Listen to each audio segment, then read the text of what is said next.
আমার বেলা যে যায় সাঁঝ বেলাতে তোমার সুরে সুরে সুর মেলাতে আমার বেলা যে যায় এক তারাটির একটি তারে গানের বেদন বইতে না রে আমার বেলা যে যায় সাঁঝ বেলাতে তোমার সুরে সুরে সুর মেলাতে আমার বেলা যে যায়।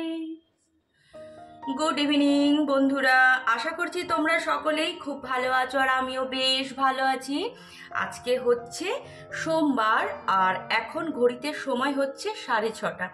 তো ভাবলাম কি বলতো, প্রথমে ভাবলাম আজকে কোনো রকম ভিডিও করব না ভেবেছিলাম, তারপর ভাবলাম যে চলো একটুখানি ভিডিও করেই নিই, কারণ রোজ দিন তোমরা আমার এমন একটা জায়গা করে নিয়েছো যে ভিডিও যদি আমি না করি তাহলে কি বলতো আমার কোথাও যেন মনটা খারাপ লাগে। তাই এই ভিডিও করা ব্যাপারটাকে আমি আমার অভ্যাসে পরিণত করে নিয়েছি। নিত্যদিনের কাজকর্ম যেমন আমাদের না করলেই নয়, তেমনি ভিডিওটাও যেন কোথায় একটুখানি হলেও ভালোবেসে ফেলেছি কাজটাকে করতে করতে। তো যাই হোক, আজকে ছোট্ট মোট্টই ভিডিও যাবে। তো আমার এক ইউটিউবার বন্ধু আমার মন্দিরটি দেখানোর জন্য আমাকে রিকোয়েস্ট করেছিল, তো তার কথা রাখতেই ভাবলাম চলো তাকেই তার কথাটা রেখে দিই, তার যে ইচ্ছেটা সেটা পূরণ করে দিই। এই ছোট্ট ছোট্ট ইচ্ছে যদি কারো আমি পূরণ করতে পারি তো ভীষণ মন থেকে খুশি লাগে। তো তার জন্যই ভিডিওটা বানালাম। তো চলো তোমাকে আমি মন্দিরটা ঘুরিয়ে দেখিয়ে নিচ্ছি। আর বলে রাখি, মন্দির ট্যুরটা আমি কিন্তু ভিডিওটা বানিয়েছিলাম দুপুরবেলা, ঠিক আছে? তো এখন তো সন্ধ্যাবেলা, যেহেতু সাঁঝবেলার গান দিয়েই শুরু করলাম ভিডিওটা। তো যেহেতু দিনের আলোর তো তুলনাই হয় না, তাই না, যতই লাইট থাকুক সন্ধ্যাবেলা, তো ওই জন্যই আর কি দুপুরবেলা আমি ভিডিওটা তোমার জন্য স্পেশালি বানিয়ে রেখেছি। তো চলো দেখে নাও।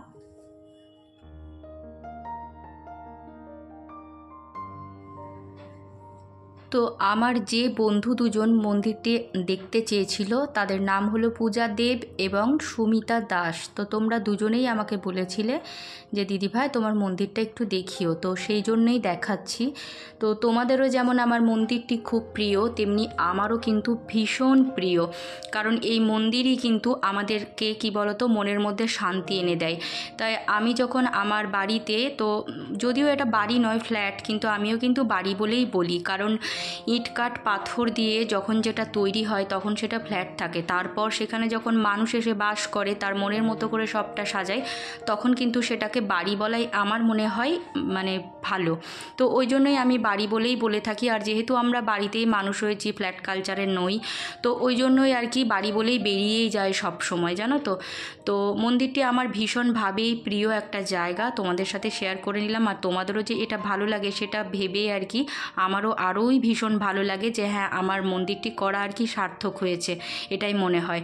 তো যাই হোক, আজকে সেরকম কোনো কিছুই ভিডিও বানাইনি, শরীরটা খুব একটা ভালো নেই, তবুও ভাবলাম ছোট্ট করে একটু ভিডিও বানিয়েই দিই, যেহেতু তোমরা দেখতে চেয়েছিলে, তাই এই মন্দিরটাই আর কি তোমাদের সাথে একটু শেয়ার করে নিলাম। তো আরও যারা আছো তাদের যদি কিছু ভালো লেগে থাকে ভিডিওর মধ্যে তাহলে অবশ্যই একটা লাইক বা কমেন্ট করতে পারো। আর চ্যানেলে যারা নতুন এসছো তারা যদি কিছু ভালো লাগে আমার ভিডিওর মধ্যে তাহলে অবশ্যই চ্যানেলটি সাবস্ক্রাইব করে দিয়ে আমাকে একটুখানি এগিয়ে নিয়ে যেতে সাহায্য করতে পারো। আর অলরেডি যারা কাজটি করে দিয়েছো তাদের জানাই অসংখ্য ধন্যবাদ। তো এখন দেখো মেয়ে আর আমি চা বানিয়ে নিয়েছি, 2 কাপ চা খাচ্ছি, আর আমি একটুখানি বিস্কুট নিয়েছি আর মেয়েকে দিয়েছি টিফিনে একটুখানি চিড়ে ভাজা। তো ওই চিড়ে ভাজা আর চা খাচ্ছে আর আমি বসে বসে একটুখানি চা বিস্কুট খেয়ে নিচ্ছি। তো মেয়ে একটুখানি নিজেদের মধ্যে সময় কাটাচ্ছি আর কি। আবার মাঝে মধ্যে মোবাইলটাও দেখছি, কারণ এখন তো আবার সেই মোবাইল ছাড়া জীবনটাই অচল আর কি। তবুও সময় বুঝেই সেটাকে ব্যবহার করতে হয়। কোনো কোনো সময় ভালো কাজেও মোবাইলটা মানুষে ব্যবহার করে, আবার কোনো কোনো সময় কিন্তু খারাপ কাজেও ব্যবহার হয়। তো যেটুকু যাই পাই আর কি সেটুকু টাইম আমরা নিজেদের মধ্যে সময় কাটানোর চেষ্টা করি। তাই কোনো কিছু হাসির বলো বা অন্য কিছু হলেই সেটা দুজনের মধ্যে গল্পগুজব করেই কাটাচ্ছি। তো আমরা এখন বসে আছি কোথায় বলো তো, দেখে বুঝতেই পারছো নিশ্চয়ই, ব্যালকনিতে। আর এই ব্যালকনি নিয়েও কিন্তু তোমাদেরকে কালকে একটা সুন্দর ভিডিও দেব, কারণ আমার ব্যালকনিটা একটুখানি মেকওভার করেছি, চেঞ্জ করেছি, সেটা কালকে তোমাদের সাথে শেয়ার করে নেব। আজকে সেভাবে মন মেজাজ ভালো নেই বা শরীরটাও ভালো নেই, তাই তোমাদের সাথে এটুকুই অল্পর মধ্যে দিয়েই ভিডিওটা শেষ করে দিচ্ছি। তো সকলেই খুব ভালো থেকো, সুস্থ থেকো, আর অনেক অনেক অনেক হ্যাপি থেকো। নিজেরা ভালো থেকো আর অন্যকেও ভালো থাকতে সাহায্য করো। তো আজকের মতো এখানেই বিদায় নিলাম, দেখা হবে আবার পরের ভিডিওতে। ততক্ষণের জন্য টাটা।